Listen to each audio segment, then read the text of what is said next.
Ini suara musiknya memang tidak masuk Zoom ya?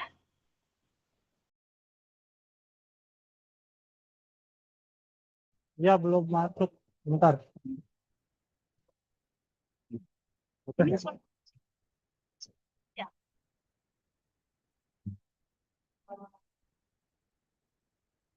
Ya, belum. Bentar.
tes, tes.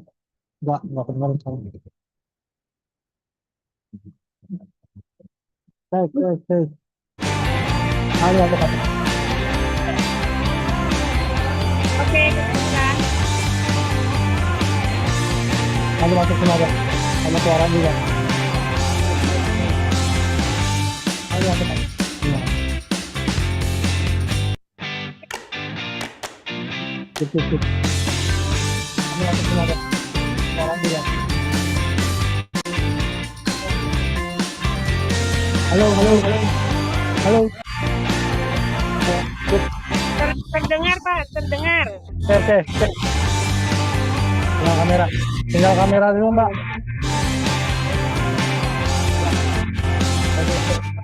Tadi apa di sini yang ini?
Cek satu.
Solidarity greetings to everyone in Bogor.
Cek satu dua.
Cek satu.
Solidarity greetings to everyone in Bogor today.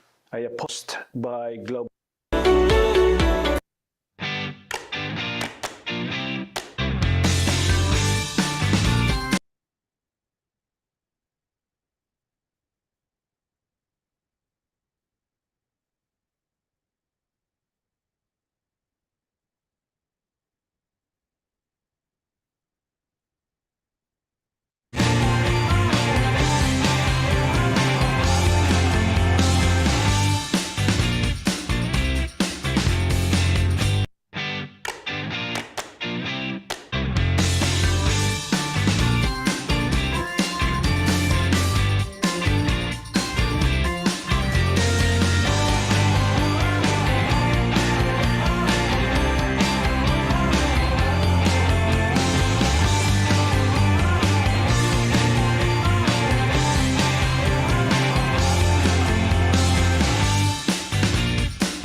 Thank you, ladies and gentlemen. We will start the last session, the last plenary session.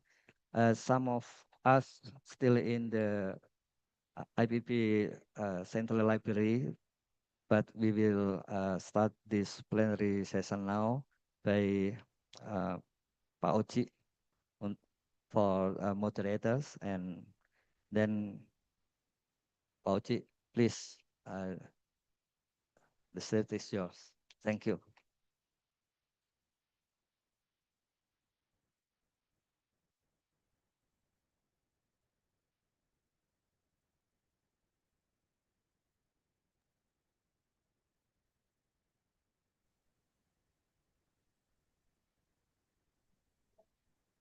Yes. Oke, selamat sore semua. Good evening.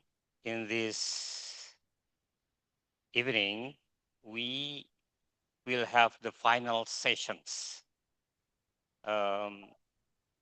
with the third plenary lectures. We have 3 speakers with the topic Imagining the Future, Lessons from Southeast Asia. We will have John McCarthy that already joined with us online. The second, we will have Saturnino Emboras that will join with us with video. And the third, Inaya Rahmani that joined with us physically and spiritually and mentally, personally. Please come and give applause to Inaya to join in the stage. So after the previous sessions and panel, the final question is about, this is the term that come out from the Lenin, what is to be done? Yeah, that question is spread more than the leftist circle, but it's all about our crisis and how to understand the crisis through practice based on the theory, the commitment, and the force that we develop. So, firstly, we will have John McCarthy. Halo John. Selamat sore dari sini. Selamat sore, Pak Koji. Apa kabar? Sangat baik, John. Ya, terima kasih. Let me introduce you in a short way for those who are not know about him. John is a professor of rural development and anthropology of policy in ENU, Australian National University. His academic work focuses on rural transformations, agrarian change, natural resource governance, environmental politics, and social development in Southeast Asia. John, over the years, has conducted extensive research on land tenure, forest governance, food security, climate adaptation, and community-based development programs. He is widely recognized for his interdisciplinary approach, working together with other experts to examine the social impact of policy, economic change in rural communities. John, you will start as the first speaker. Your time is 20 minutes. And then I will let you to hear the other presentations. Saturnino Boras and Inaya Rahmani. And after that, we will have a conversation with audience. Okay. John, let's start with you. Okay, ya. Terima kasih Pak Koji untuk introduksinya dan selamat sore kepada semua teman-teman. I want to begin by apologizing. I was hoping to come to Bogor for this important conference, but unfortunately for a range of reasons, I was unable to make it. But I'm with you in spirit. Let me begin. Can you see the slides? Let me just.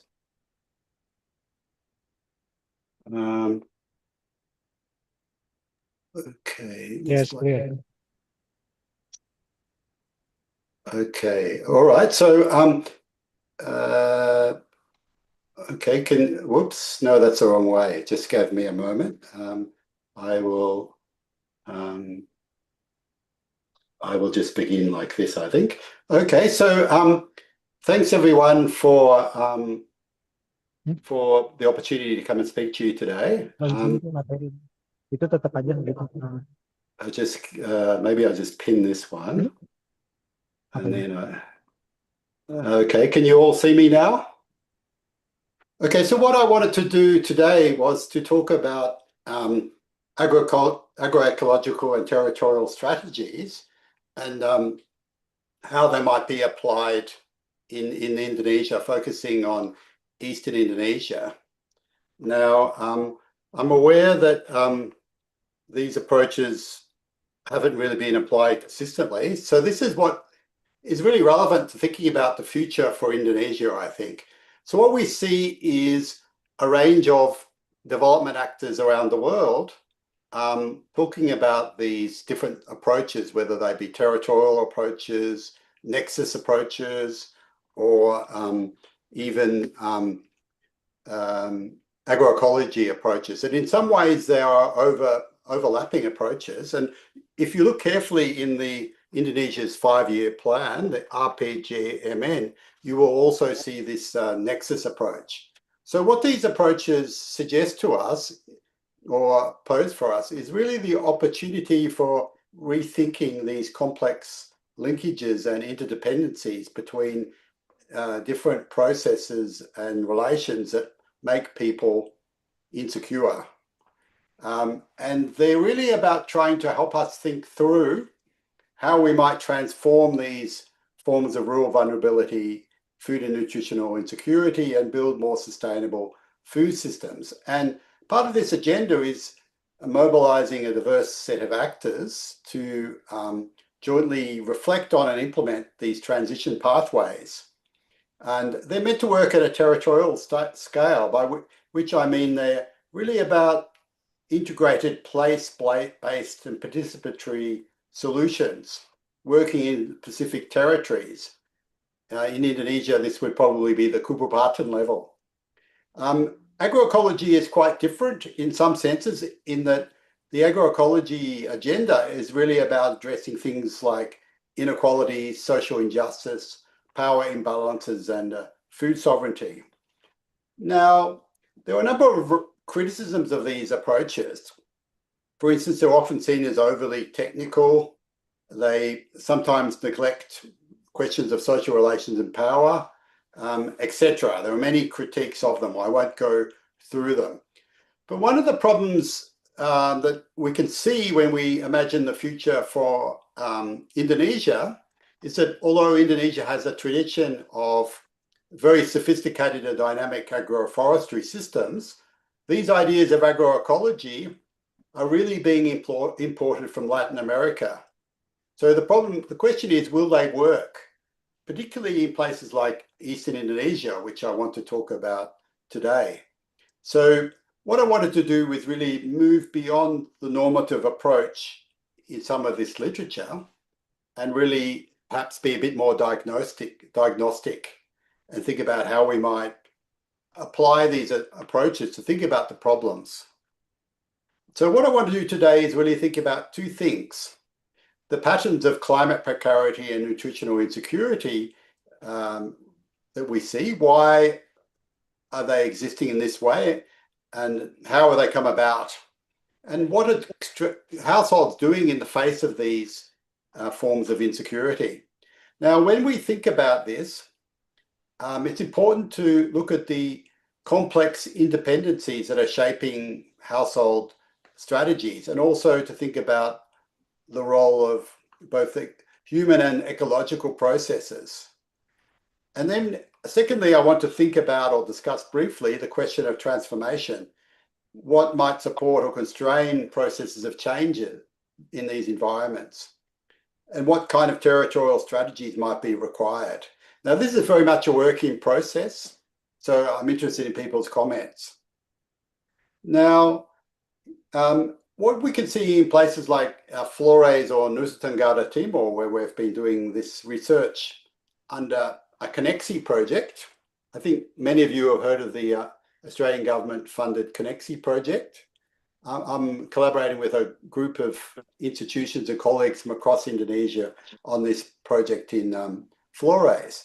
Now, this is a set of data here on the left, which is extracted from the Rencana Aksi Daerah for food insecurity. So you can see this list of problems. But what they really point to is a converging crisis where a number of problems are coming together. And on the right here, you can see this picture of what I call a kue lapis. When I used to live in Bogor, I sometimes used to go and have kue lapis. So you can see this different layers of problems. And what I wanted to do today is gradually go through the different layers of this kue lapis until we talk about the climate change and nutritional insecurity at the very top. So I want to briefly, I better keep moving because if we're going to get through this in the time I have. So the first process, which is the very bottom of the kue lapis, is the ecological processes that are driving climate vulnerability. Now, I'm not going to go on for very long because I know you're all probably very aware of this, but Nusa Tenggara is highly exposed and the communities there are very sensitive to climate change because they have a very short wet season, and historically they get about 40% less rainfall than what you get in Western Indonesia. And 80% of people in Nusa Tenggara depend on rain-fed small-scale farming systems, including agroforestry. And it's rather like the top of Australia. We get El Nino, Indian Ocean dipole, increasing climate variability, drought, flood, and the lack of water affecting soil organic matter, which affects fertility. So when we go, these are pictures we took in the field. When you go to the field in Nusa Tenggara, what we see is often harvest failures. And people can even have planting failures where they plant their rice and it just doesn't grow. Also, we see decreased income, price inflation, and seasonal food shortage, not food shortages, but rather they cut back on things like protein.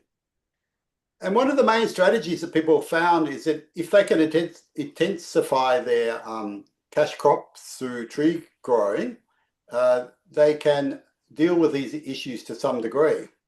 But of course, this is a highly differentiated strategy. Some people have done well through the transition to agroforestry, but because of inequalities in land tenure, aging and low yielding agroforest systems that are poorly adapted to climate variability, we have these quite complex problems. And also we can't neglect social relations. The value chains, for instance, community, they're often, a lot of the profit is extracted by the marketing chain, not going to the farmers. So we have limited bargaining power, dysfunctional producer organizations, and commodity price volatility. So every year, for households, we did a food security survey very recently in the wet season, and we found around 80% of households were cutting back on their protein, often only eating fish once a week. So they experience these periods with no or only one income and with limited safety nets. So the other part of our Kuala Lapis is really the question of gendered labour and care work and migration. Because of the financial squeeze on people's livelihoods, because due to rising need for cash, we found around 56% of our households we interviewed had migrated in the past, and 42% had a household member who was currently migrating. And this system, of course, is highly variable because they go to Kalimantan to work in the oil palm plantations, and often remittances are highly variable. And then they have cycles of debt. We found that 65% of households were in debt, and they were paying interest rates of up to 45%. So what we see in the community, when we look at the community, we can see that childcare, household food provisioning, elder care, managing debt, maintaining kinship networks, etc., are really the foundation of household and community resilience. But due to this range of problems here in this diagram, the ability of women to carry out these this care work is very much curtailed. I haven't got time to go in this in depth, but what we see this work, particularly because so many of the men are migrating, we get what's called a social reproduction crisis, where many of the women aren't able to look after their children very effectively, which contributes significantly to the stunting rate. The other thing we need to look at is how different social groups are able to access land, labour opportunities, finance and information. So climate change really fits into a network of processes and relations. For instance, escalating economic pressures, the need for many people to migrate, declining or stagnant agricultural productivity, and care work pressures. So we can't, a lot of the climate change frameworks really think about household assets and coping strategies, but what we really need to focus on is the processes that generate this livelihood insecurity and deepen the inequalities and lead to kind of exploitative labour conditions. And climate change is very much a large part of these processes.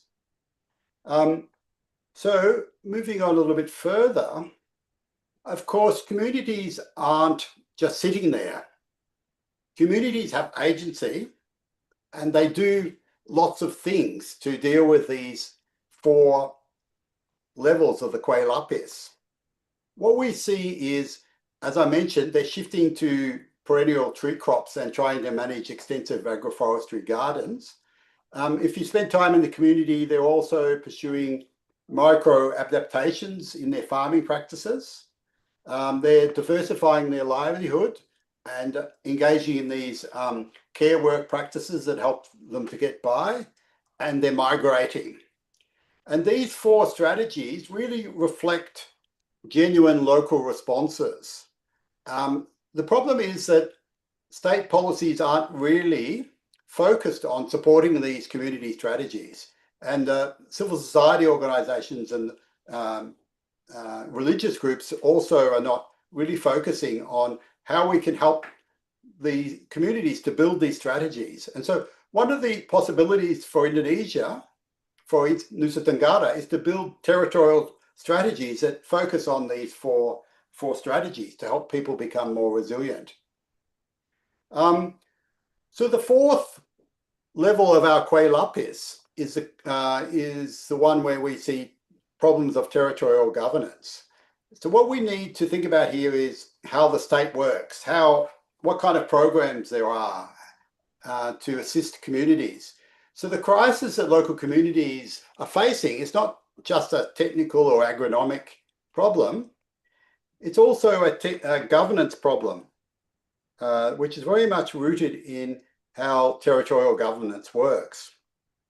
And I want to talk about this briefly. So while we're doing a range of workshops with communities and local government, what emerged was quite a series of quite significant territorial challenges.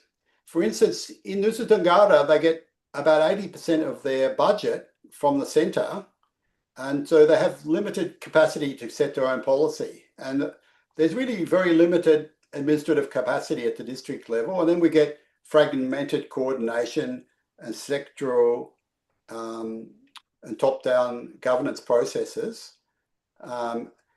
etc. I won't go through all these points, but you can get the point that there are many serious governance challenges. The final 2 here are quite important. Extension services and farm organisations and village institutions provide very limited support, and the social forestry program is not yet able to really effectively help people revive or improve their agroforestry systems.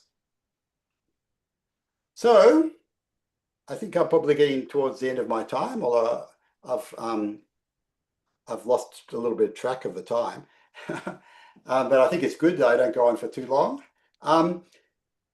This diagram is really another way of representing what I called earlier the Quay Lapis. We get these 4 interrelated and overlapping processes which are leading to the problem which is in the center of the diagram. So what we're calling this in our paper is a particular set of household, community and territorial configuration where we see these things come together in a particular way. And it is really a very difficult problem for the state and for communities and NGOs to face, because as the head of Baperinda in Kupang said, it's not really clear where to start. There was such an overlaying set of problems that the government the Baperinda was saying they're not quite sure where the problem starts and where it ends. And, we can be very sympathetic to them. But what we're arguing here is that we see an alignment of 4 relational processes that leads to this pattern of climate precarity. So not only do these 4 processes lead to these problems, but also if we look into these 4 processes, we see new possibilities for addressing these problems. just as a community have developed their own strategies for each element of these 4 processes, the state or CSOs and communities could also develop better strategies. And one of the questions is, how do we reconfigure this configuration? How do we get this problem to be reframed and redesigned, and how can it take a different form? So here's some pictures of some of the workshops we've done in the course of this project. Down below, we have a workshop in the community, and above with the Baparindo in Kupang. So the question really, and it's difficult for me to resolve this in a 20-minute presentation, is how to find more effective means of dealing with food security and climate adaptation in Indonesia. And what we've come to in our conclusions is that we need transformative strategies, as well as small scale, what we call small wins, scalable local innovations. It's only by bringing together a wide range of interventions that we're going to be able to transform the situation. But this crisis that's emerging is really also an opportunity, because with the kind of crisis in knowledge, because many people don't know quite what to do, it is an opportunity for participatory learning and cross-scale coalitions. Now, if you want to see our policy brief, which we've got, we've made from this, please take a little picture of this QR code and you can download the paper. So this is still very much work in progress, I should say, and there's a large group of people working together on it. So thanks, that's all I'm going to say today. So thanks very much for the opportunity of talking to you, and I wish you all the best for the conference, and I wish I was there participating with you. Thank you. Wow. Thank you, John. The assessment that John just described it ended with a policy paper. John, could you explicate in several sentences, if I ask you what is to be done, what kind of forces you rely on to realize the agenda, and the third one is about the prospect to realize the agenda to have the significant effect to change all of things, the 5 layers that you just described. Okay, thanks. That's a very good question. So we identified the 4 strategies that the communities pursue to deal with their precarity or their insecurity. The first one is their shift into agroforestry, which has only occurred in most of in the areas where we're working in the last 30 years or so. It's not a sophisticated traditional agroforestry system like you find in other parts of Indonesia. And what we need here is a set of interventions to actually help them rebuild or revitalize their agroforestry systems. Because extension service, etc., science has not really been applied to trying to help them develop a sophisticated agroforestry system. They seem to have monocultures of things like palapa and kemiri, and they could have a much better system. And unfortunately, the social forestry program to date hasn't really been effective at doing this. Secondly, we have a set of interventions or suggestions around how the care work dynamics in the community could be supported. Policy doesn't really attend at all to what we call social reproduction or the care work dynamics, which we argue is also underlying the stunting problem. It's not really attended to. So we have some recommendations around that. And we have also some suggestions around migration is a key adaptive strategy for communities, but it's also neglected in policy. So what can we do to assist people that are leaving these rural areas to find positions in the economy outside Nusa Tenggara, and what can we do to help them to reinvest their remittances in ways that lead to more productive agricultural systems. So we have a whole set of questions or micro, sort of like small scale adaptations or small scale recommendations. But the overall question is really one of changing the governance system. What we need is a more, what the RPGMN calls a nexus approach, or you could think about an agroecological approach, where you have an integrated approach to dealing with this set of issues. So I hope that's addressed your questions. Okay, John. Apology. We'll continue the discussion at the end of the presentations. Okay, thank you. The second speaker, let's go to the second speaker, Saturnino M. Boras. June Boras will speak through video, and we don't have conversations. We cannot have conversations because this is a video. He cannot join online. Okay. Bisa disajikan videonya?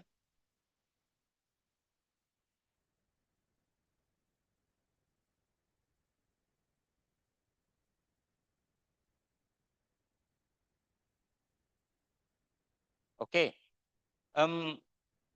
Let me introduce him. June Boras is one of the world leading scholars in agrarian politics and critical development studies. He is a professor of agrarian studies at the International Institute of Social Studies, Erasmus University, Rotterdam. His research centers on agrarian reform, land politics, food sovereignty, labor relations, and global land and resource grabs in global south.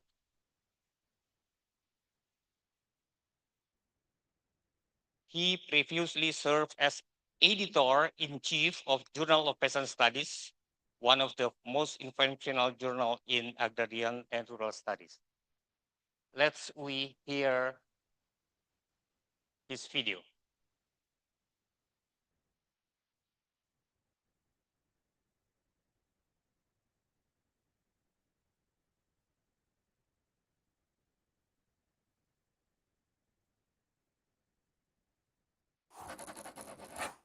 Solidarity greetings to everyone in Bogor today.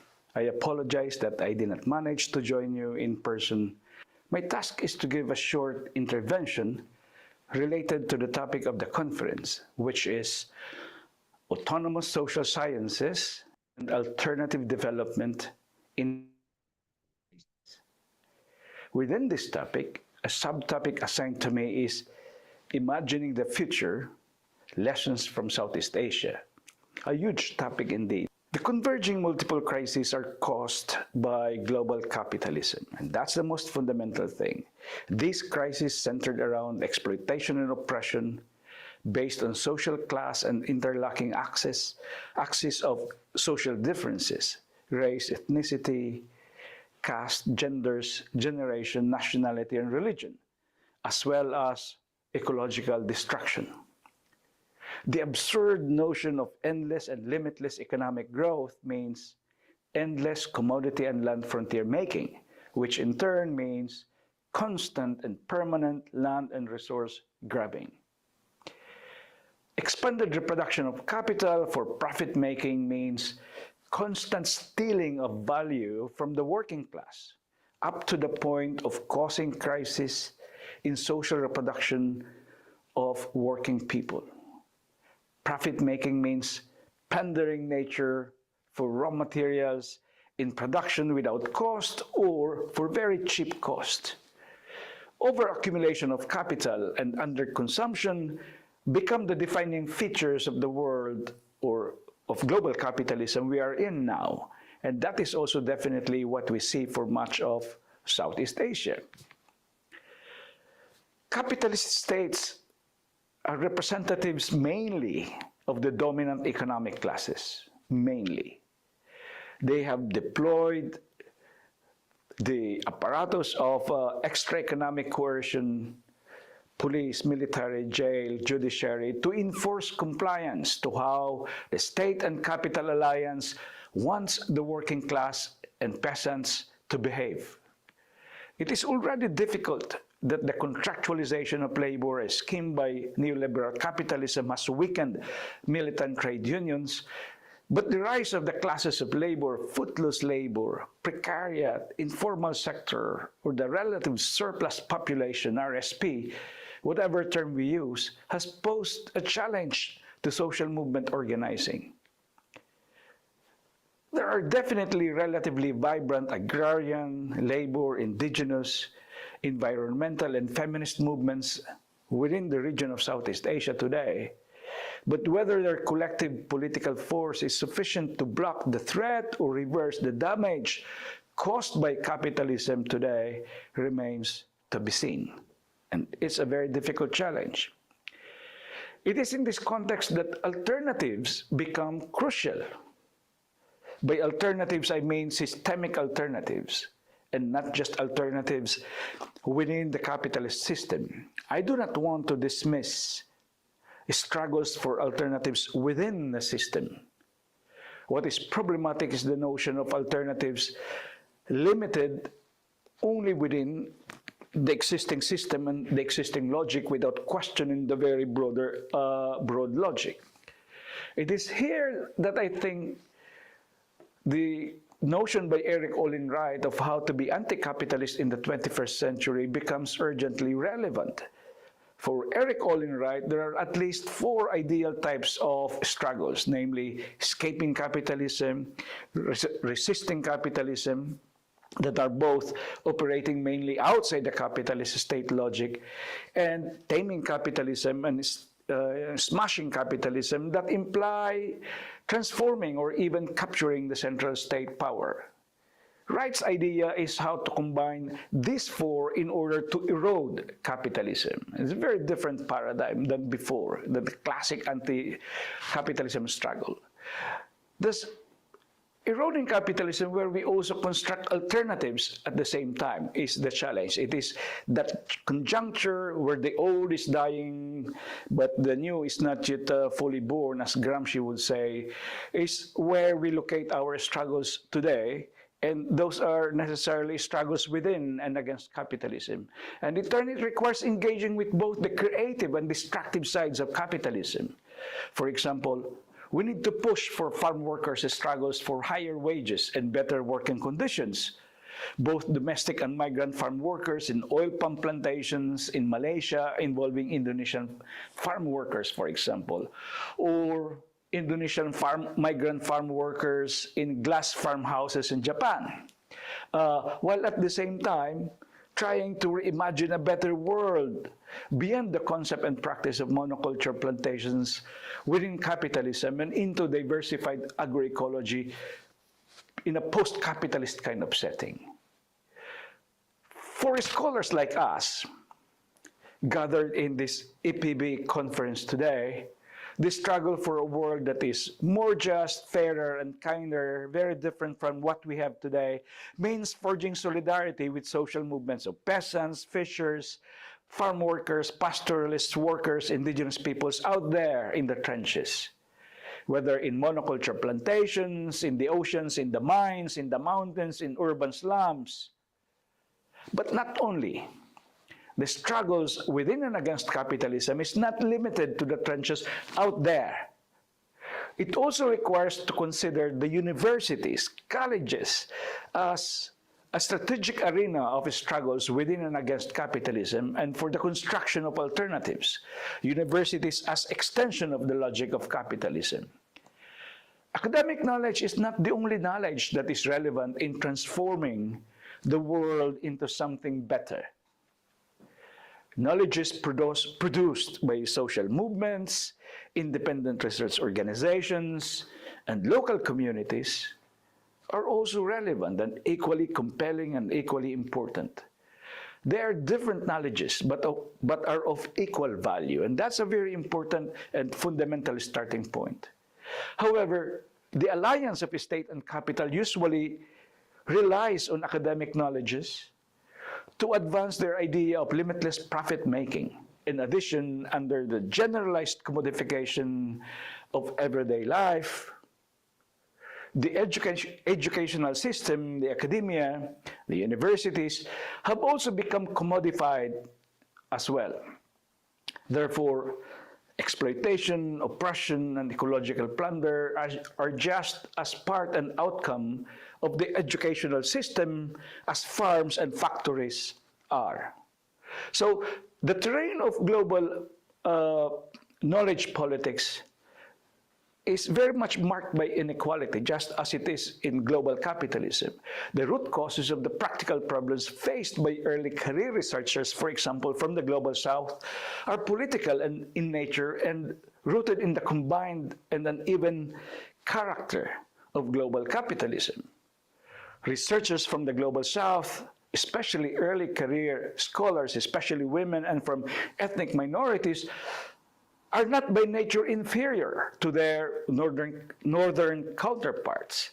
It is the existing social structures and institutions that are, in turn, an extension of the uneven global capitalist system that largely hinder the realization of the full potential of Southern researchers.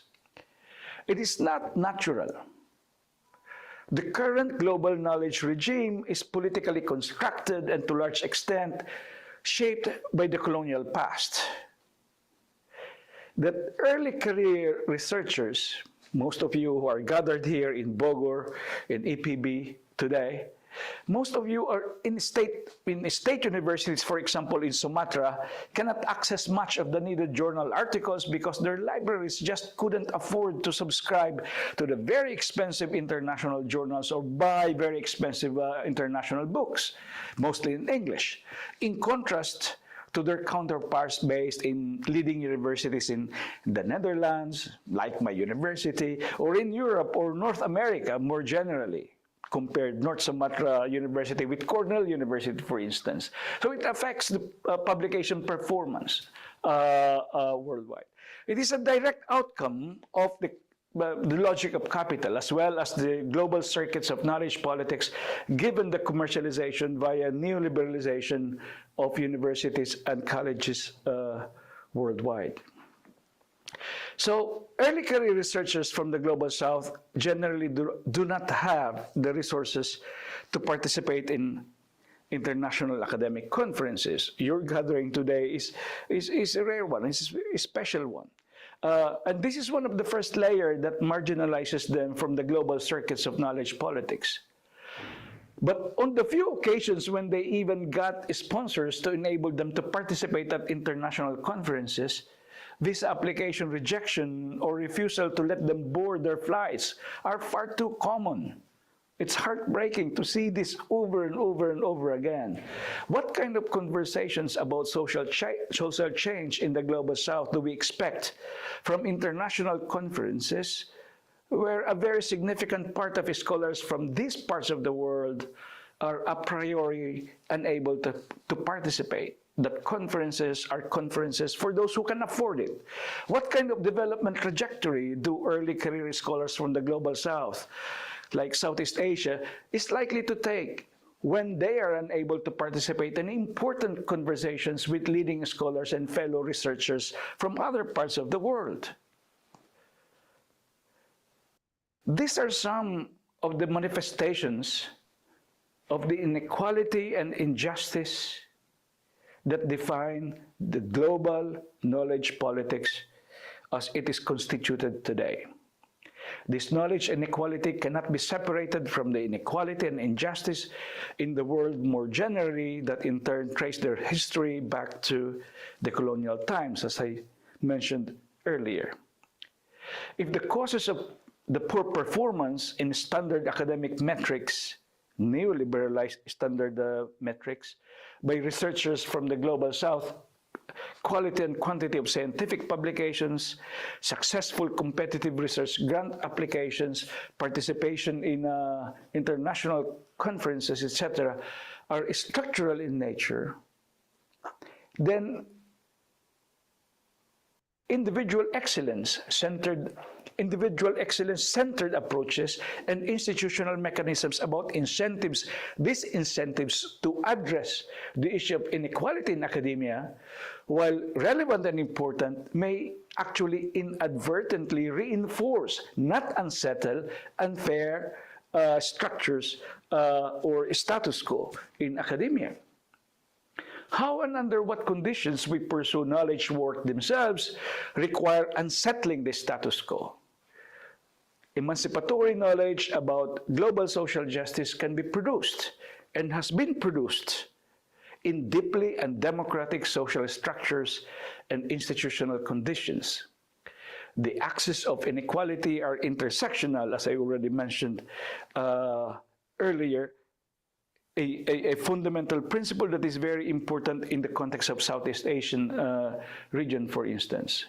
So what we talk about alternative development depends very much as to who talks about development. Therefore, the EPB conference today on alternative development and autonomous social sciences is spot on. It's very timely and it's very politically important and radical. And it's addressing a strategic challenge to transform not only Southeast Asia, but the world in general into something better. The unjust, unfair, unkind global circuits of knowledge, politics, and critical agrarian studies, agrarian food, environmental labor studies, is a key arena of struggle within and against capitalism and in the construction of alternative system that is more just, fairer, and kinder. And I wish you a great conference and subsequent workshop in the coming days. Oh, Solidarity greetings to everyone in. okay. It's create pressure for you, Inaya. It creates pressure for you as a third speaker.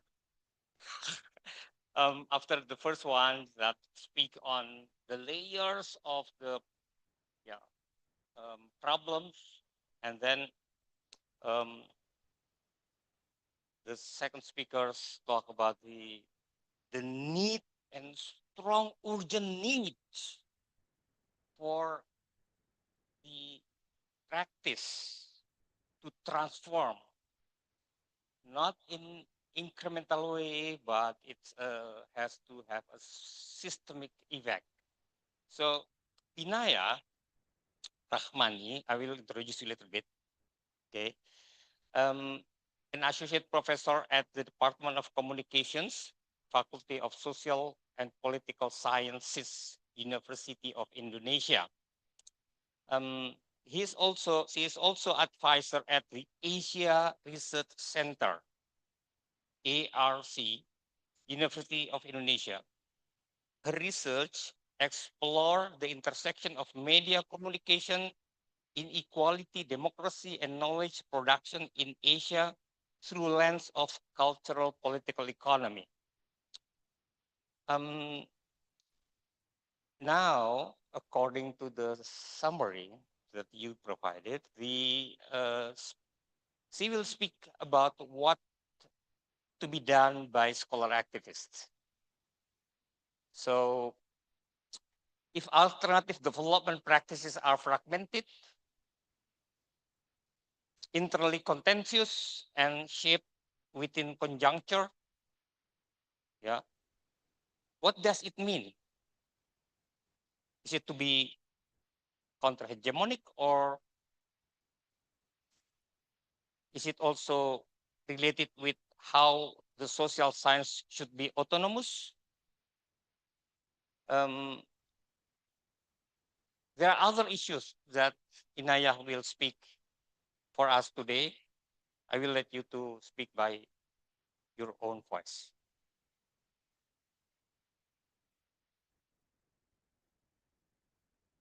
Tes, nyala nggak yang?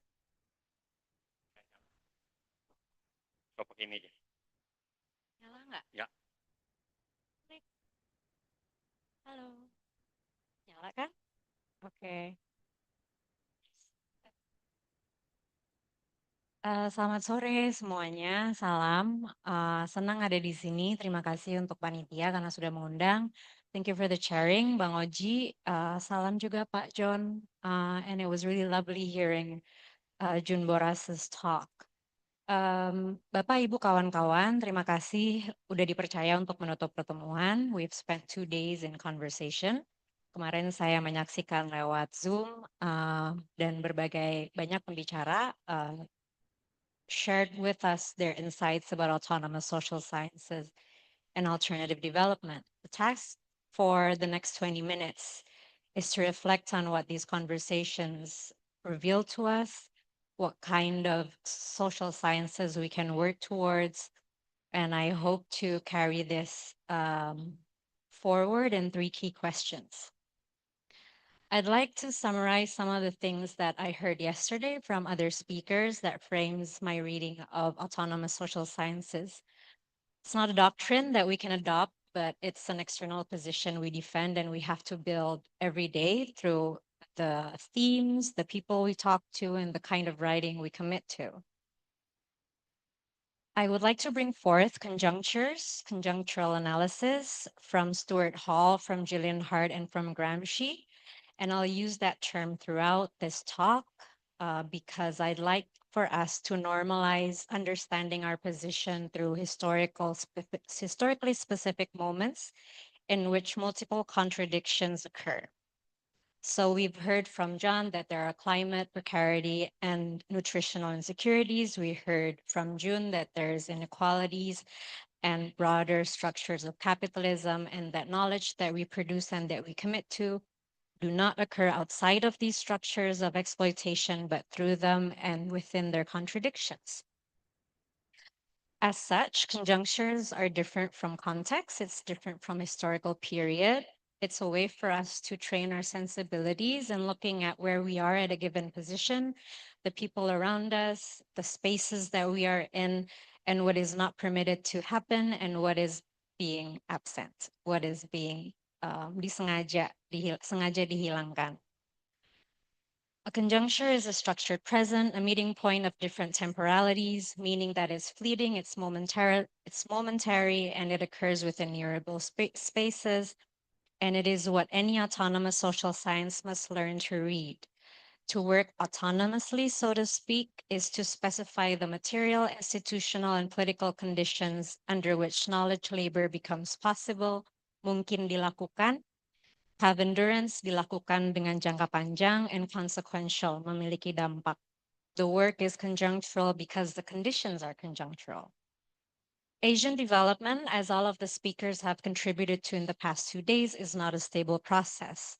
It's a sequence of conjunctures, each producing its own development imaginary, development common sense, and its own alternatives, however fleeting.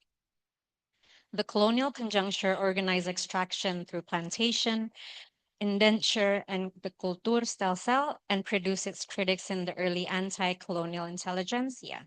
So the imagination of national liberation emerged from within the capitalist structures, or what Alatas mentions as colonial capitalism. The Cold War developmentalist conjuncture organized modernization through state planning and its bureaucracies, and produced critics like Andre Gunder Frank, Samir Amin, and Raon Sayogyo. The neoliberal conjuncture organized growth through markets, deregulation, and the integration of Southeast Asia into global production and value chains, as Jun Boras reminded us, and produced critical agrarian studies, critical sociology, feminist Marxism, and decolonial scholarship that many of us in this room have been part of throughout our lives.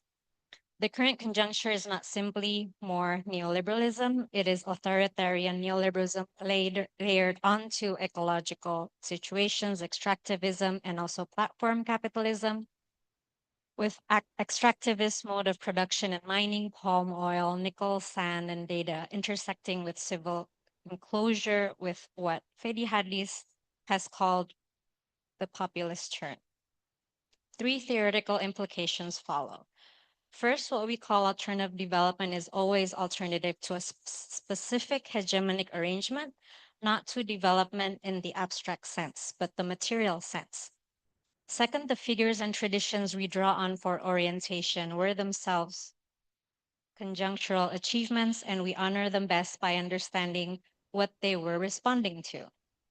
Third, the conjuncture sets the conditions of possibility for our own work, which means autonomous social science is not free-floating critique, but situated practice within material conditions. This is why I want to place Sayogyo at the center of this gathering, not as a patron of Indonesian rural sociology, but as an intellectual, historical subject of conjunctural autonomous work. Sayogyo's intellectual life spanned more than half a century. He worked through the late colonial period, the brief democratic experiment of the 1950s, the consolidation of the New Order, the structural adjustment years, and the early neoliberal decades. Across all of these, he insisted on two things that were genuinely alternative in this time. He read rural Indonesia through capitalism, and he held on to class as an analytical category at the moment when both modernization theory and development policies were busy abolishing it. This was the alternative of its time. The hegemonic development imaginary in Sayogyo's formative decades was modernization. It treated village as residual category and not yet modern space to be brought into the national economy through technological transfer, agricultural extension, and behavioral change. The diffusion of innovation paradigm that Pak Juara Lubis traced for us this morning is the communication phase of this same imaginary, organized around persuasion, awareness, and adoption. The village in this imagination has no class structure, only laggards and early adopters. The peasant is a target and object and not a historical subject. Sayogyo importantly refused this. He worked on the garis kemiskinan, which was spoke about yesterday. The poverty line measured in rice equivalents was an act of insisting that poverty has a material structure the development establishment was systematically failing to see. His rural class analysis, his collaboration with Benjamin White and others on the social differentiation of the Javanese village, his attention to land ownership, labor relations, and surplus extraction, all of this was a conjunctural intervention, what was allowed at a permitted time and a given space. It said that the village is not pre-capitalist, it is capitalist in its own specific form, and that we cannot understand Indonesian agrarian change without recognizing that. And here is where Ibu Pujiwati extends the line. As Pak Doni Danardono showed us this morning, Ibu Pujiwati took class analysis. Sayogyo had developed and asked the next question. Who exactly performs the labor that capitalist agriculture and the New Order family ideology rendered invisible? Her answer, built across 40 seminar papers and research reports between 70s and 90s, was that women in Javanese rural households were working 11 hours a day, two men's 8. This labor had economic value, national planning documents or the GBHN refused to recognize, and that the host household was not the apolitical sphere that the marriage law of 1974 hoped it would be. The double burden is the gendered shape of Indonesian agrarian capitalism. Pujiwati's framework had its limit, and Padoni carefully noted that as Ratna Saptari's Marxist feminist critique opened important ground beyond it. But the basic move that was done here, which was to insist on class and on the material structure of women's labor that comes directly from the same analytical orientation Sayogyo defended. This is what I mean when I say Sayogyo was an alternative of his times. He worked with the tools of his conjuncture, structural functionalism in some texts, modernization vocabulary in others, but he refused the depoliticization those tools usually perform. He insisted on capitalism and class as central categories in his analysis, and this is why his work travels into our conjuncture today. The categories he held onto are precisely the categories we need to recover to understand ours. Shed Hussein Alatas, whose tradition Shed Farid Alatas brought to us yesterday, named this kind of work the antithesis of the captive mind. Sayogyo's refusal of modernity without development was not abstract decolonization, it was concrete capitalism analysis grounded on Indonesian rural life. To borrow Professor Shed Farid's framing yesterday, this is what makes Sayogyo and Hussein Alatas readable as parallel projects across the archipelago of Southeast Asian autonomous social sciences. With that lineage in mind, I want to put 3 questions to the conference. They are reflective questions and not solutions. The first question is about alternative development as an uneven terrain. If alternative development practices are fragmented, internally contentious, and shaped within the conjuncture they seek to contest, meaning that any resistance come from within or emerge from capitalist contradictions, what does it mean to understand them not as automatically counter-hegemonic, but as uneven terrains in which any autonomous social sciences must learn to understand and work? Across these 2 days, we have heard about cooperatives, agroecological collective, religious philanthropy, indigenous land rights, scholar activism, and also criticisms towards the platform economy. Ed Tatum yesterday accounted for Massa as precisely he accounted for Massa, which was a part of, and he did not romanticize it. He told us a story about Massa emerging after 20 years of failed engagement with ASEAN. It works across different national civil societies and has to navigate the internal political economies of civil society funding, language asymmetries, and the gravitational pull of NGO professionalization, as is the case with Indonesia. The same holds for the socio-epistemological construction of development communication Pajuara proposed this morning. It is being built partly inside the very technical universities, as is IPB and my host university in Universitas Indonesia, that produce the diffusion paradigm. Alternative practices are not pure from these structures, they form within and against them. And autonomous social sciences has to read them in that doubled condition or contradictory condition. The second question is about the relationship between scholarly knowledge and grassroots knowledge. Embedded knowledge are those accumulated within the bodies of peasants and laborers. And this relationship cannot be assumed and is naturally solidaristic. What are the political and epistemic condition under which it can be built? And it emerges through the deeply unequal university structures we are part of. The conference has often invoked the formula of giving voice to the voiceless, as was reminded to us this morning. This shift from acknowledging, from wanting to mediate or give a voice for the supposedly research subjects that we are dealing with is very different from acknowledging the contradictory conditions that we are part of. As such, solidaristic knowledge production is a built relation with uneven, hi, Ade, with uneven power structures, authority, and resources that we need to continually work on.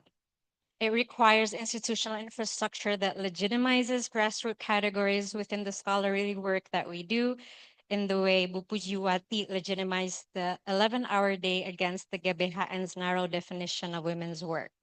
It requires methodological reflection of the kinds that Pajuhara catalog, photo voice, network analysis, communication ethnography, all of them of building listening in the research process. It requires political will, by which I mean the actual alliances between scholarly institution and movement organizations that allow knowledge to travel in both directions. The institutions participating in supporting these conferences, as such, are themselves historical subjects that produce alternative knowledge. They are the conditions of possibility for the kind of work we want to claim. The third question is about regional intellectual infrastructure that Jun Boras has reminded us. If the autonomy of Southeast Asian social sciences depends on these infrastructures, how do we account for the uneven development and internal inequalities relative to the urgency of the present moment? We see scholars from Indonesia, Philippines, friends from Australia, the Netherlands, Singapore, and beyond, but our colleagues from conflict areas, those under the control of the junta, and those whose islands are sinking, are notably less present. This is not a failure of conference programming, but a conjunctural and structural symptom. It reflects authoritarian closures in some countries, language and resource inequalities across all, and the political economy of academic institutions that Jun Boras just noted. Regional intellectual infrastructure is itself uneven and deeply unequal, and the urgency of the present does not allow us to wait for it to improve on its own. We need to build relational capacity into the work we are already doing, which means co-authorship across regions, translation as a rigorous intellectual practice, And conferences like these ones that take seriously who can travel and who cannot, both linguistically and physically. This brings me to a research agenda. I'd like to close by proposing as an open question 3 scholar activist commitments that might organize our work in this current conjuncture. The first is a commitment to notice historical conditions, to give a name to it, to understand it as a structure of overlapping meaning and movements. This means treating each crisis as historically specific problems of knowledge production, not as another instance of universal capitalism.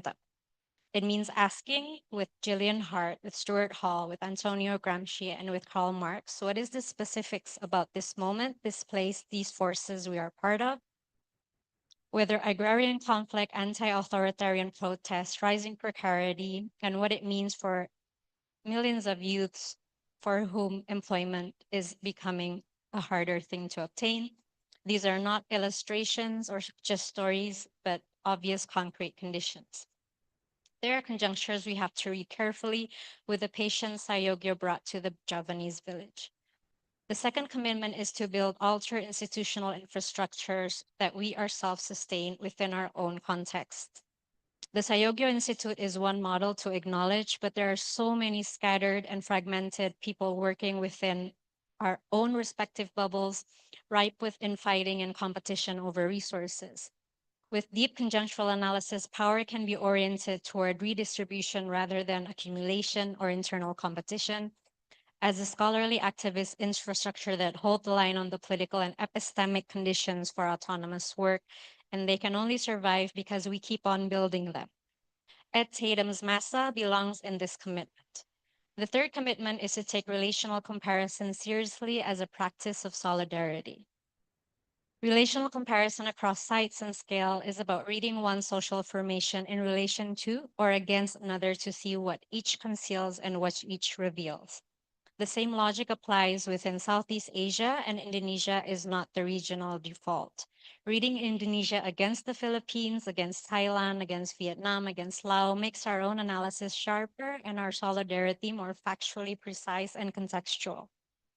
I want to end where Sayogyo would have ended, which is with the village and with the question of what it is doing now. The rural Indonesia he studied has been reshaped by extractive infrastructures, climate stress, and platform-mediated labor and land deals. The categories of capitalism and class he insisted are the categories we need to recover, and the institutional infrastructure that allowed him to do that work is the infrastructure we have to keep on building and bring into being. We do not honor Sayogyo by celebrating or merely repeating him. We honor him by doing in our conjuncture what he did in his, which is to place capitalism and class at the center of how we understand the present and to build the institutional conditions for that work to be possible, mungkin dilakukan, have endurance, bisa jangka panjang, and consequential, memiliki dampak. Terima kasih.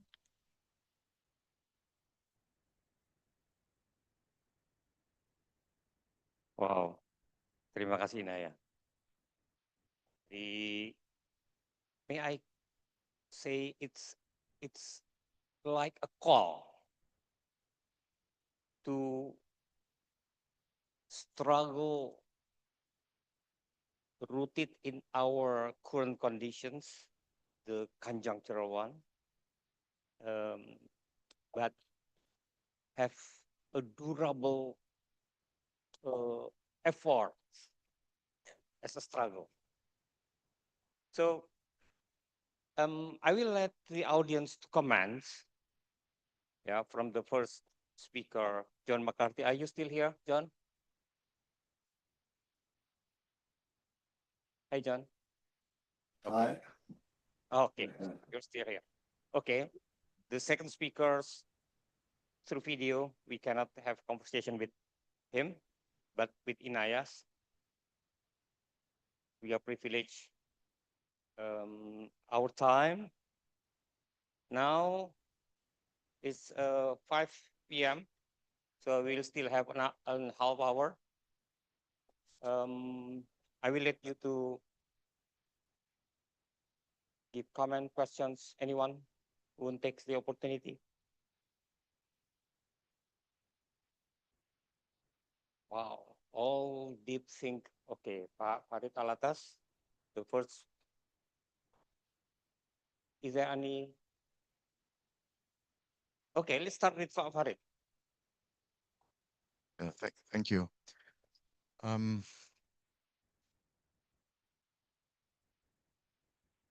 still thinking what to say. I suppose one thing which strikes me about the presentations is is about how much time we have wasted. What and this is not a criticism of the speakers actually. Can you speak louder and Yeah. make it closer? I was thinking about how much time we have wasted. How much time we? Yes. What I mean is this. When I was a graduate student doing my master's and PhD, many of the ideas that were discussed by June Boras and by Dr. Inaya, yeah, these were the things we studied. Right. Yeah, and then I remember in those days, this 1980s, I think it was a Journal of Contemporary Asia, which was publishing these kinds of works, post-colonial state, Hamza Alavi and others, colonial modes of production issue, dependency papers along the lines of dependency theory and so on. We read Eric Olin Wright, we read Ernesto Laclau, all this stuff, all this very relevant, useful leftist material. But the problem is, all of that went out of fashion. That's what I mean by wasting time. Now, your generation is coming back to it, which is very good, But all the time we wasted.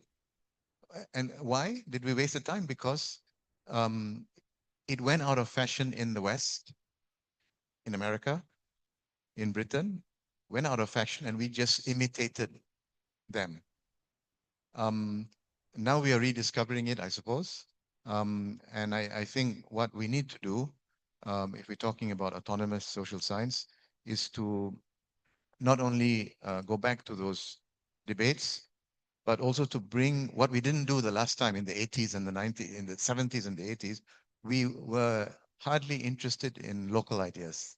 Locally. Yeah. So, for example, if we, how to do that, for example, would be to talk about Alavi, Jairus Banerjee, that debate about colonial modes of production, and relate that, for example, to Alata's colonial capitalism. What are the similarities and differences? Or if you talk about Sayogyo's class analysis, that should be related to similar, discussions that were going on in India, in Africa, in other places during the same period, so that there's some theoretical enrichment.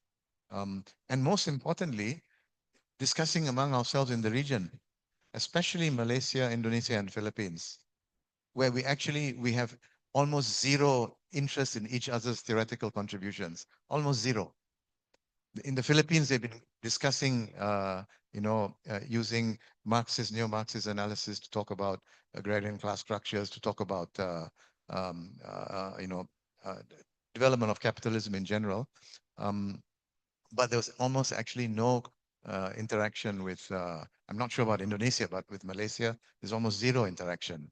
So these are my comments, and I hope this, your generation will be able to put into practice this autonomous social science in a way that there's a lot of cross-fertilization among us in the region. Wow, this is another hope. Yeah, interesting question. Is there any commentator or questions or issues want to bring to us? No? Okay. Wow. Fedi Hadis, please. All right. Since June is not here, the question is for John and Inaya. Thinking about their presentations together, it just struck me as very contrasting in terms of its tone and its emphases. And so I wondered, John, whether it's possible to undertake all of the suggestions that you made, right? Policy suggestions, without an understanding of the structural political economy matters that Jun and Inaya talked about. And for Inaya, whether it's actually possible for you to concretize any of those ideas about alternative knowledge production and criticism of contemporary neoliberalism whatsoever with the technocratic, bureaucratic, political tools. It seems that you're working with different kinds of tools, the two of you, and I wonder how we might actually think about how we combine these tools productively. Wow, interesting. So, Inaya. Okay. Okay, the last one, and then after that, I will let John and Inaya respond. Yeah, thank you, Pak John. My name is Ari. I'm from Center for Agrarian Studies. Pak John, it's very interesting for. Please introduce yourself. Oh yeah, my name is Ari. Ari. Yeah, I'm from Center for Agrarian Studies (IPB). Yeah. Pak John, it's very interesting for integrating agrarian perspective and social security and you in your research. But I have questions. Once, what the systemic and structural barriers for your experience, your research in is Indonesia currently prevents the integration of national agrarian reform objective, yeah, with formal social protection programs. Because today, what evidence policy framework have successfully synthesized land distribution with agrarian reform with long-term social security. And today, crisis of land grabbing are with new issue, maybe with narasi green and blue and in extractive area, it's more and more destructive. And we can look to integrate how the social security to integrate and welfare integrating in the agrarian perspective, Pak John. Thank you. Okay, we have 3 comments from floor. John, can you respond first? Okay. Thanks, Beatty, for the really good question. Nice to see you again.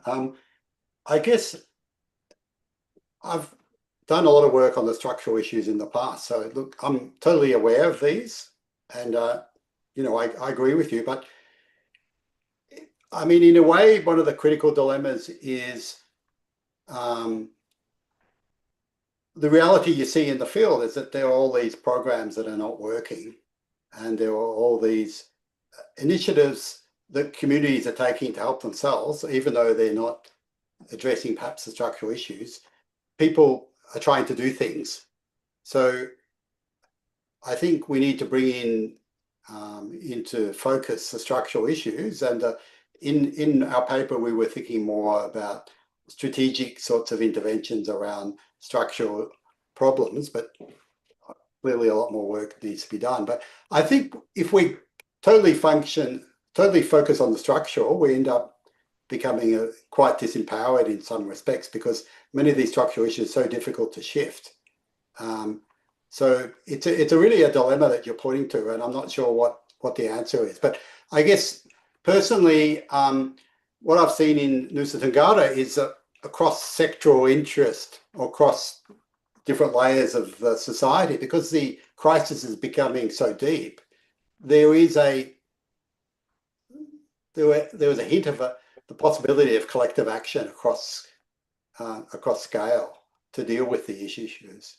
So I mean, it's very different. I think Nusa Tenggara, it's a very different context to say Sumatra, where you've got this very extractive sort of oil palm landscape where you just don't see this kind of collective interest. I'm not saying that there isn't class and all these other things happening there. Clearly there is, but there seems to be more possibilities perhaps of a cross-scale coalition if these problems continue to get deeper, which they will.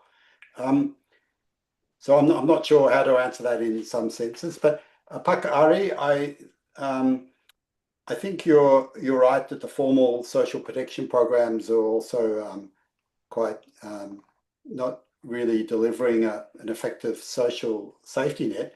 Where we've been working, we don't seem to see these green and blue interventions happening. It's more a marginal place where there isn't so much to extract, except for from the value chains where communities export their products. And I guess that is a key structural problem for these communities, how they can get more value for the things that they produce from their agroforests. And people have continued to try for a long period of time to try and rework those value chains, but they're really, really stuck. So what can we do? Thank you. Okay, what can we do? Inaya?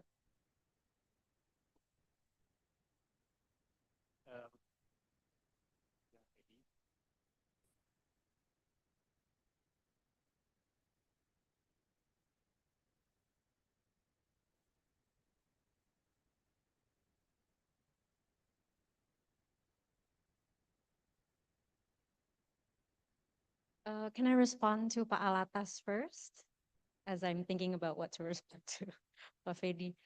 I only discovered your work and the myth of the lazy native through colleagues, historical materialists based in London. So the way text and ideologies travel is of a it's of a different circuit compared to the 70s and 80s. So when you say my generation is rediscovering, I would say it's the conjuncture that exists today. With materialist analysis, then these texts are, as they are being rediscovered, they are also circulating across other spaces that is outside of the traditions of the university. So these are the contradictions and the conjunctures that I was proposing. It means that taking a step outside of the neoliberal university at times can be constructive, and connecting with Pafedi's question, what about the structures, the bureaucracy, the technocratic paradigms? Those are the administrative structures that need to be appropriated and analyzed so that conjunctures and contradictions can provide a wide enough space for alternative practices to emerge. So without an analysis how symbols and materiality travel as a shifting terrain of trying to grab narratives, trying to push for a narrative, trying to survive repression as it is happening, the analysis needs to be exercised as the terrain is shifting. So it's a historical moment in which theory and practice really cannot be separated. It's not only theorized, theories are not only being theorized to be part of practice or praxis, it needs to be done every day through these settings as well. So whether or not they can be successful, it depends on whether I do it every day. And for myself and for the colleagues and alliances that I have, it's very concrete. Whether or not they can expand, it really depends on what kind of crisis will happen and whether we are rigorous enough to analyze it as it happens and alternate our practices as it is happening. But historically, materially, that it's of this time. So I would say it is materializing. Whether or not it's successful or grand, I'm not sure. So yeah.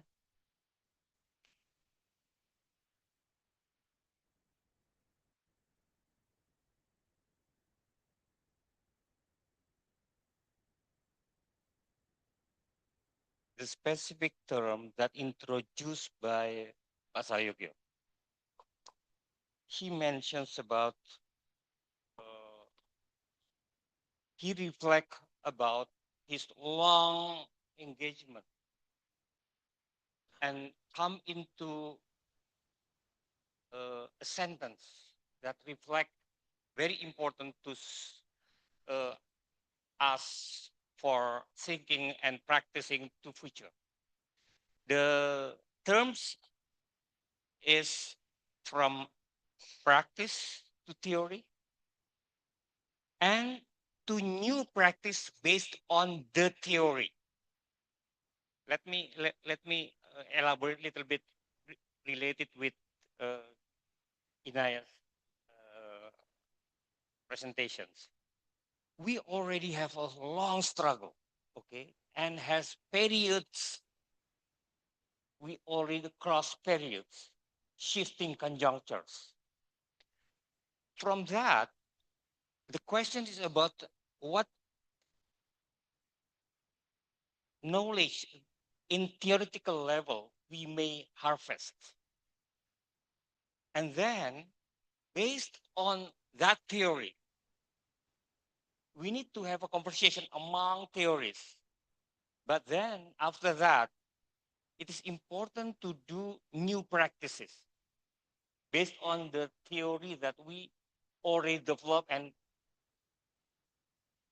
created through conversation with others, theory based on the existing theoretical levels. So by reminding that reflections, I think there are two terrain we have to do, which connected one to another. The first one, it's about theorizing. Yeah, it's about what Pak Farid said about, the autonomous social science. We need to decolonize. We have to have our own abstract conceptual framework based on the practice and the historical geography we have. That's the first theory. The second one is about the practice, the new practices. Of course, from June, we got some ideas about, the complications of the sectoral and, connect one to another of the movements. But then the question is about the scholar activists, about our positionalities. Yeah? And you lay out beautifully, the agendas. And also with the comment from Pak Farid, about the wasting time, wasting time. We already learned about that, but the next generations, yes, the future, we need to not only explore, because that's not the explorations in intellectually in the practice, but how to connect between the intellectual work in academia, in with the movements. And so I was reminded by friends that the category of academia, the category of activists, the category of the bureaucrats, it should be interconnected into the similar spirits for change. That's the questions, for us, whether or not we can get inspiration from Pak Sayogyo, 100 years of Pak Sayogyo, how to make a platform, the social science that work for something that he mentioned in Bahasa Indonesia, daya. Daya, it should be based on not only about the power, but it's about our inner daya, swadaya. That's it's immoral. Yeah, that's my comments. Can I Yeah, respond? sure. So daya is force in English. Uh, Partly the main Yes, part yeah. of the daya is force, definitely. Agency, it can be agentic capacity. It's Yes. something fleeting, but it's something you need to nurture internally and within the material conditions that we are in. We're exploring rasa and daya. Rasa can mean feeling, it can mean meaning, it can mean rasanya nggak enak, means something you feel in your body. There are some apa ya, specificity in the Malayan, Javanese, uh, some Portuguese, some Dutch words in the Indonesian language that explains things that we experience every day, rasa and daya. So things that we feel that we need to do something about is pushed, it's externalized as daya, as a force, as an agentic capacity, and conjunctures understand it as an alignment of forces. So rasa and daya is also very relational and very social, and it can shape or shift the terrains as it is happening. So there are some things in our language that are lived experience, and it's something worth exploring. And I have to disagree that it's not something that theorists should talk to each other about. I think theorists are intellectuals. Everyone are intellectuals. Everyone holds knowledge. The smartest person to talk about labor experience are laborers. It's something that they live with. So intellectuals, theorists have to also be very aware that we are mediating. So I'm a bit uncomfortable with giving a voice to the voiceless because it places us in an objective hierarchy that I don't subscribe to ideologically. And rasa and daya means the feeling is used to push ourselves back so that lived experience are at the center with hopes that space becomes material enough for us to not be encroached, because it's certainly more generative than defending a position in an arena filled with oligarchic power and structures. And if we want it to be jangka panjang, we have to nurture that rasa and daya in very material ways. So that's my response. This is on behalf of a collective of scholars that are working on this issue. Okay, friends. Interventions from audience. Once the last speakers, yeah. The last comment from audience. Oh, Farid. Okay. Can we let her first?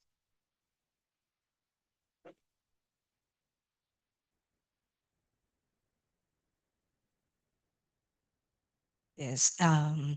Good afternoon to everyone, and thank you to all the speakers. I'm Dulce Natividad from the University of the Philippines. I have so many thoughts, and I'm not sure if I have collected them to be able to articulate some uh, coherently, but I will try just the same. But this is just a response, a way of expressing sentiments about what Inaya said about the need to have alternative academic infrastructures and to view this as a task of challenging power. And I love that very much because if the challenge that you posed earlier is for us to be specific in naming the crisis and not just fall back on our long-standing critique of capitalism, then the question is, what is the crisis that we are facing in our universities? And I would like to offer that our obsession with global rankings is a specific assault on universities. It has served to empty our programs in order to serve neoliberal interests. But the problem is we have bought into it. We are all climbing the steps of global rankings, and very few of us question global rankings. And so we end up competing with each other. And I feel that personally in the University of the Philippines. And in some venues, I have said to colleagues that the most individualistic people I have met are academics. Because we are all just concerned about our careers and our tenure, frankly. And so when we talk of autonomous social sciences, what are we doing to address, resist the structures within our own universities? It is about governance. It is about administration. And yet, we are also part, many of us are also part of administration and governance. And so we don't question the metrics of the global rankings. In the Philippines right now, there is a huge uproar over the proposed shortening of the curriculum of higher education. They want to shorten it so that people get employed supposedly earlier. But it serves what? It just serves the market. And it's not about developing minds. Yeah. And so, yeah, what do we do about this? And I hope universities in Indonesia and the Philippines, at the very least, can make a statement together to critique global rankings. Thank Okay. you. Okay, good one. Three. Very good. Paparit, it will be the final comments because we don't have time more, but we may continue conversation after the closure. You see, we we're talking about decolonization. This obsession with being on time is a Protestant, you know, attitude or value. You know, let's follow Malay style, Malay time, so we can have more discussion. Um, um anyway, I just wanted to say, and I'll be quick. And this relates to what our colleague from the Philippines, from UP, was saying. Dulce. Um, my father's generation was talking about these problems of the need for institutional change. And they were talking about it. They lived during the colonial period. Ironically, in some ways, universities were freer in the colonial period than they are today. Now, throughout these 50, 60 years of independence, things have got worse. Not only has there been progressively less academic freedom, but we've also been hit by, the neoliberal regime. So to be honest with you, I'm very pessimistic about the chances or the possibilities for institutional change. to me, decolonization is something we can do in spite of the Eurocentric neoliberal framework that our universities operate in. To me, that is the struggle, and doing it at the individual level in universities, in countries where we can at least teach the way we want to teach, even though the institutional frameworks are very colonial or neo-colonial. At least we can teach our courses the way we want to teach them, and we can influence students who take our courses. But I really don't see the possibilities for institutional change. I just wanted to make a comment about theory and practice. Very often we think of theory as unrelated to practice, abstract and irrelevant. But I think we must make it relevant because theory has an impact on the way we practice. So for example, Professor McCarthy was talking about governance, right? And I immediately thought of one aspect of governance, which is corruption, which is an enormous problem in countries like the Philippines, Malaysia, my country, Indonesia. But I think what theory you look at corruption through will affect your practice. If you take a conservative or liberal perspective, that corruption is a matter of bad policies, a weak government, and so on and so forth, the kind of practice you would engage in would be very different than if you take a Marxist perspective where you would look at corruption as a means of capital accumulation.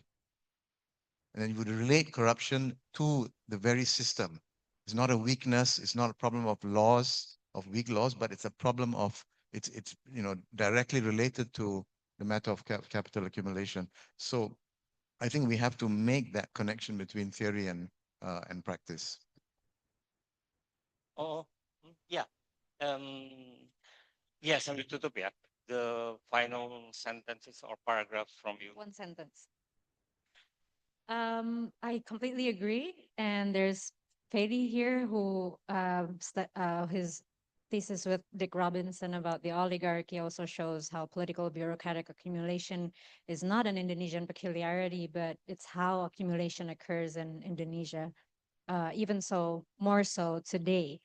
And I also agree that theory and practice, you say that theory goes into how we um, mediate our writing, and mediate our writing meaning that what we write about how we understand corruption as part of accumulation is very theoretical, and the practices where we publish or how we mentor or how we build our curriculum is an extension of that.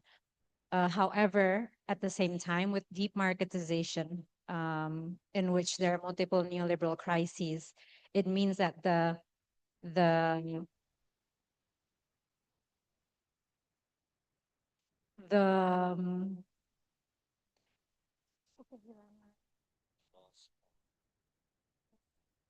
I'll try to use your example. Corruption is not separate from university governance. It's how knowledge accumulation takes place. It means that it's reproduced through campus hierarchies, and it's reproduced through the way we gather data. The relationships we have with villagers and the urban poor as we write about them is also a reproduction of corruption as part of capital accumulation. So the university is not separate from capitalist relations, as are we.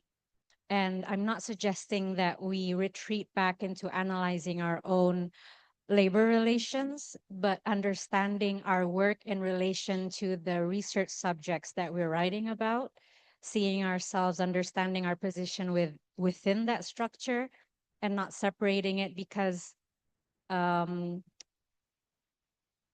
methods have, as you say, so much time that we've wasted, because apparently I'm arriving to the same conclusions that you perhaps have in 20 years ago.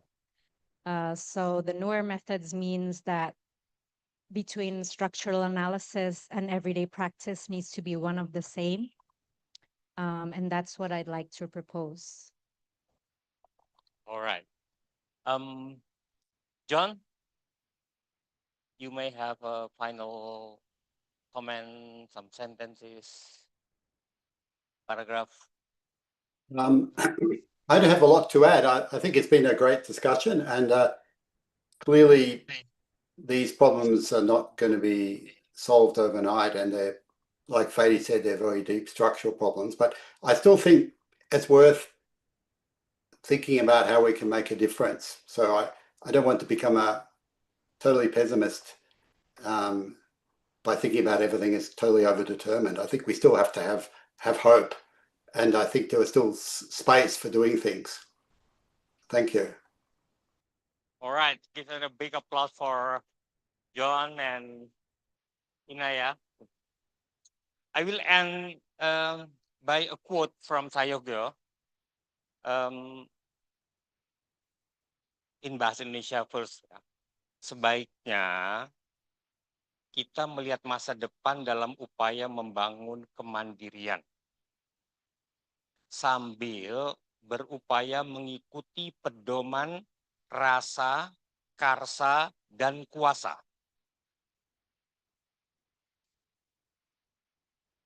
It's better to see the future in a struggle to build kemandirian, the autonomy, while we do the big effort to follow the guide from rasa, karsa, and kuasa. I don't know, it's about sense atau feelings or heart better, yeah, heart. Karsa means from the heart, dari rasa, it's enlightenment from your hati nurani, from your conscience, to kehendak, to will, where sciences can be developed in turn to achieve the power in autonomy, mencapai kekuasaan dalam kemandirian, where human agencies become agents to change the world, that the agent will be enlightened by the rasa, by heart. That's the final quote from Sayogyo. I will end the sessions. Terima kasih banyak for all participants, speakers, and I will let the final of the final is the closing sessions of the whole programs. I will let Pak Ivan to come. Okay, thank you.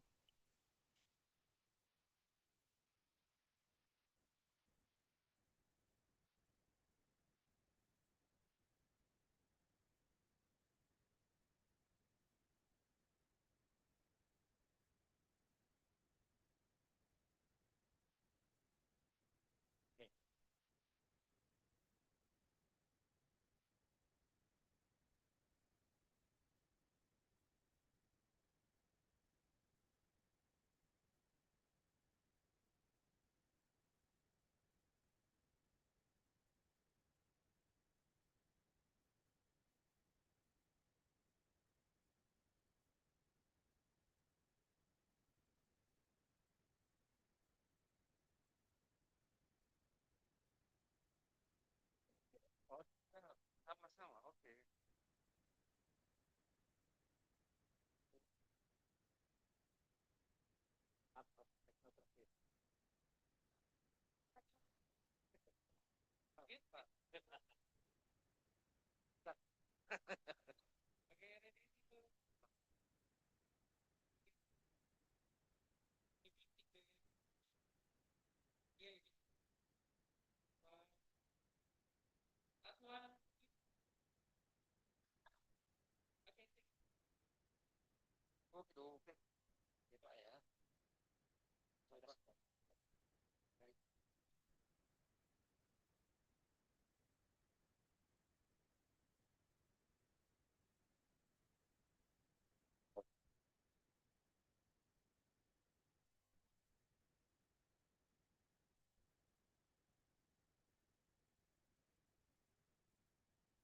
Thank you, Mas Soji, Bu Inaya.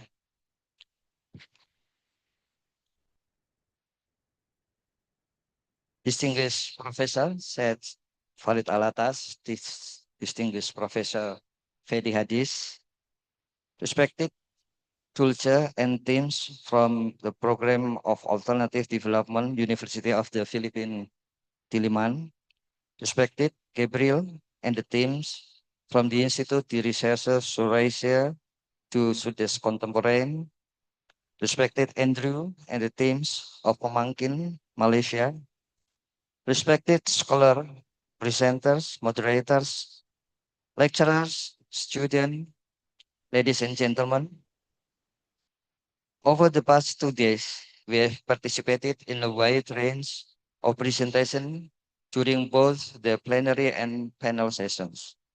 This discussion have provided valuable insights and enriched our understanding of issues within the field of autonomous social science and alternative development, particularly in relation to rural communication and social transformation. Although it is with a heavy heart that I must now officially close this conference, I am confident that we will meet again in the next 2 years, in the mid of 2028, bringing with us with new development, fresh perspectives, and further advance in autonomous social science and alternative development. I sincerely look forward to that opportunity. Perhaps the next subtitle will develop into the crisis, not the climate crisis, but maybe the crisis of military junta or the breakup of populism, etc. This evening, I would also like to invite all of you to join us to our Solidarity Night event. And tomorrow morning at 9 a.m., I warmly invite you also to participate in the campus tour.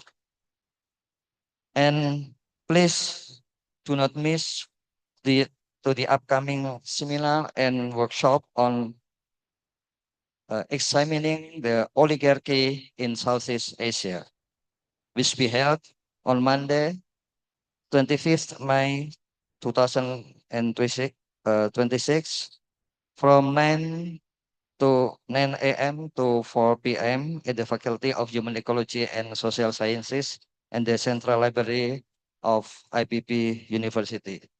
We have heard that Professor Fedi Hadis have a special focus on oligarchy. Is our seminar next Monday, Professor.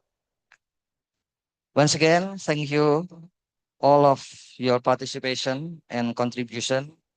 My sincere appreciation also goes to the co-organizer, staff members, and colleagues whose dedication made this conference possible. Thank you very much.